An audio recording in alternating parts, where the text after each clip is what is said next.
Hello everyone, good afternoon. আজকের ব্লগটা শুরু করছে ঠিক দুপুর থেকে। আর দুপুরবেলা অর্ডার করেছিলাম রুষা রুবেলের জন্য ফ্রায়েড রাইস। কারণটা হচ্ছে আজকের রুষার পাপার হচ্ছে বার্থডে। আজকে ভীষণ টায়ার্ড লাগছে।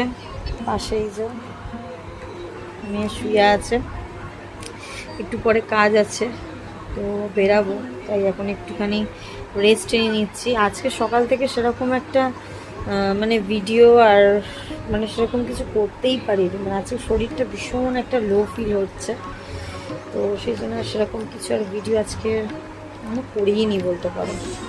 জাস্ট যখন আমি কাজে যাব তখন কিছু ভিডিও শেয়ার করবো তোমাদের সাথে।